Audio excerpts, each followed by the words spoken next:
Argentina. Como en una perinola, la cuestión es quién pone y quién saca. Y eso es lo que está en juego en esta renegociación de la deuda.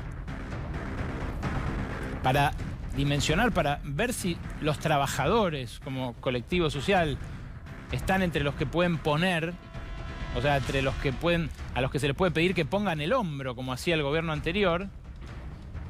Para evaluar eso hay que hacer un diagnóstico correcto de lo que deja Macri. Y lo que deja Macri en términos salariales es una catástrofe. Es esto. Este gráfico parte de datos oficiales. Está hecho por el Observatorio de Derecho Social de la CTA, pero está hecho sobre datos del INDEC, índice salarial. Fíjense ustedes, partiendo de 100 en el minuto 0, donde asume Mauricio Macri, fíjense este desplome inicial de más de 15 puntos. Luego, una recuperación que, bueno, no llega a recuperar lo que tenía inicialmente Macri, pero que sí lo hace llegar a octubre de 2017 en un punto más o menos aceptable, como para ganar las elecciones legislativas de medio término. Y el desplome posterior. El desplome posterior. El color azul es del sector público, el color amarillo es del sector privado. Ahí ven ustedes la pérdida. La pérdida es de más de 20 puntos en el sector público y algo así como 16 puntos en el sector privado formal. Es una masacre lo que ocurrió con los sueldos, sobre todo por esta última devaluación. Todo aquel que se haya ido de vacaciones a Uruguay, a Brasil, a algún lugar de la región, sabe además que en dólares el poder adquisitivo está pulverizado. Entonces ya tenemos uno que no. Sobre los trabajadores no puede recaer más ajuste. Ahora, cuando el presidente le pide moderación a los gremios, ¿no está haciendo en parte recaer el ajuste sobre ellos? Cuando establece como mecanismo que más le gusta al Estado para recomponer los salarios la suma fija más que los porcentajes, ¿no está achatando también la pirámide y haciéndoles perder a los que por ahí ganan más sueldos? ¿Son ellos los privilegiados los que tienen que poner el hombro? Buscate vos en este gráfico, hacé ese ejercicio. Tenemos ahora, gremio por gremio, la situación al cabo del macrismo. ¿Cómo quedó cada sueldo al cabo del macrismo? Esto también fue hecho por el Observatorio de Derecho Social de la CTA y es súper elocuente, súper elocuente. Los sectores que producen bienes y sectores de servicios también, como prensa, televisión, comercio, han perdido más del 20% de su poder adquisitivo en solo 4 años. Seguí con la siguiente, Santi, y vas a ver. Si no te encontraste, te vas a encontrar en la segunda o en la tercera placa. Las pérdidas de poder adquisitivo son catastróficas.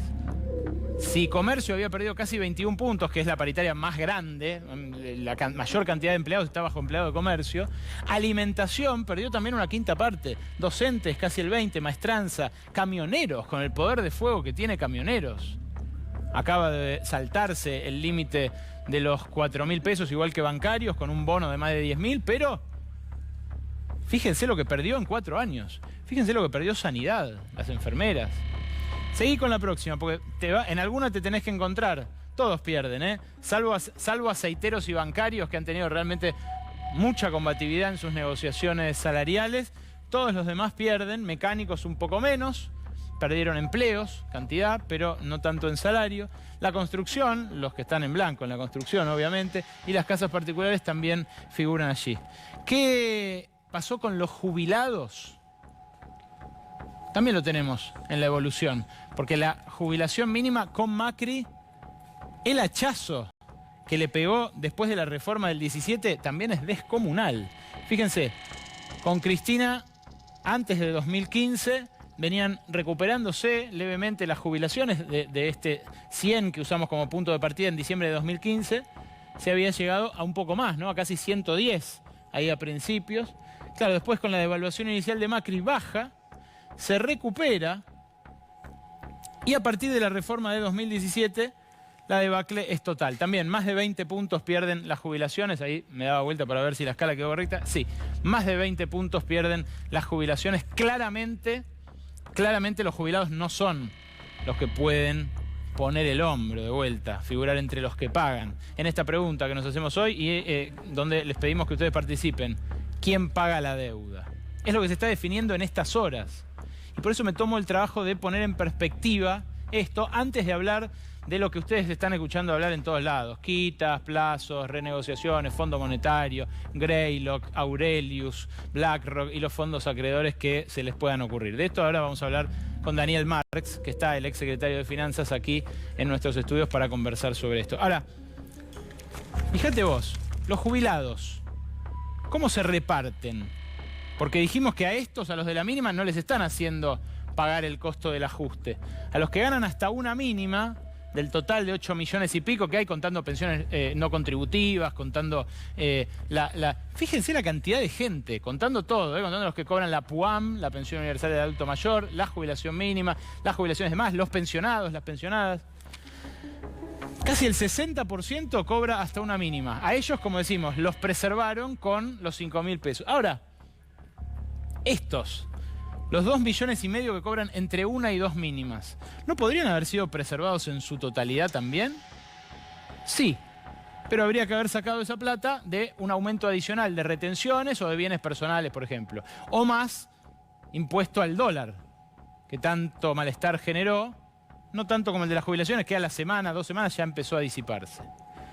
Estos que están acá, los que cobran 2 mínimas o más, que son 1.126.000, ¿son todos ricos? ¿Son todos jueces retirados que cobran 200, 300.000 pesos por mes? No. De esos hay, por supuesto, un par de cientos de miles.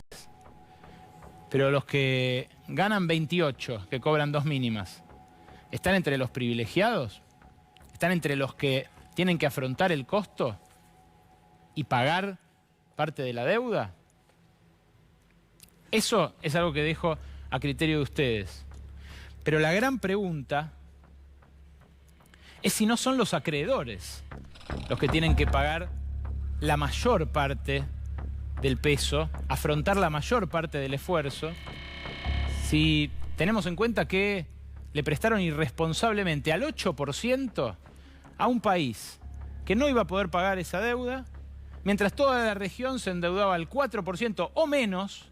Repito, está Álvaro García Linera, que no me deja mentir, en instantes nos va a contar cómo era la relación de su gobierno con el mundo financiero hasta el golpe que contra él dio Jeanine Áñez y el resto de la derecha boliviana.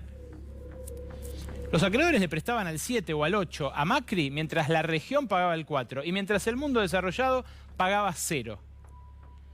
Entonces es claro, y me parece es claro ahora también para el Fondo Monetario, que el grueso de ese sacrificio lo tienen que hacer los acreedores. Correr con ese costo a los grandes fondos de inversión que tienen en activos varias veces el PBI argentino, 20 veces el PBI argentino, bueno, eso es lo que está por verse.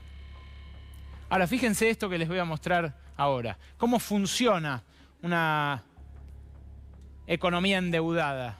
¿Cómo genera sujeción un proceso como el del endeudamiento de un país a lo largo de 4 años? ¿Cuánto representaban los intereses de la deuda pública cuando asumió Mauricio Macri? ¿Y cuánto representan hoy? Casi el triple pesan los pagos de la deuda sobre el presupuesto nacional, partiendo de este 7%, redondeé las cifras, por supuesto, esto es data de la Secretaría de Finanzas de la Nación, 10% en 2016, 12% en 2017, 14% en 2018 y 18% en 2019. Ustedes me dirán, ¿cómo puede ser si cada vez pesaban más los intereses sobre el gasto público que haya aumentado tan tremendamente la deuda? Porque inmediatamente Macri empezó a pagar deuda con más deuda. Y esos intereses empezaron a girar como en una bola de nieve hasta que nos trajeron a esta situación. Casi 2 de cada 10 pesos que gasta el Estado Nacional, que gastó el Estado Nacional el año pasado, fueron a parar a lo más estéril en lo que puede gastar un Estado. Comprar futuro para gasto corriente, para gasto actual. Y comprarlo muy caro, en este caso. ¿Cómo se puede hacer una quita de la deuda? Es lo que vamos a hablar ahora con Daniel Marx, pero básicamente funciona con este triángulo. Y en esto prefiero la simpleza de vuelta para que se entienda lo que queremos decir y lo que está en juego. ¿Por qué es tan importante lo que está en juego? A veces hay que bajar en aras de divulgar y explicar algo que muchos dan por sentado, porque claro, la economía, si te la cuentan sin explicártela, por ahí te venden un buzón. Para hacer una quita del valor presente de una deuda, o sea, de lo que pesa una deuda para un país y de lo que representa en ganancia para el acreedor, se pueden hacer cualquiera de estas tres cosas. O recortar intereses, o sea, cortar cupones originales que eran del 6, 7 o 8% anual en dólares y hacer que esos intereses sean menores, por ejemplo, 4% anual, si uno tiene la expectativa de que le van a volver a prestar en algún momento. Hacer una quita de capital, ahora vamos a hablar de cuánto con Marx. O establecer un periodo de gracia, que es lo que en principio dijo Martín Guzmán que quería, un reperfilamiento, o sea, aplazar mucho el pago del capital de estos intereses hasta cuando la Argentina vuelva a crecer. ¿Cuánto de cada uno de estos ingredientes va a tener la fórmula que finalmente termine sacando adelante el gobierno? Es lo que se está definiendo en estos días. Pero en este triángulo, según cómo quede, si queda Scaleno, si queda Isósceles, si queda Equilátero, como sea, se define tu bolsillo también. Se define lo que vos vas a poner para el pago de esta deuda.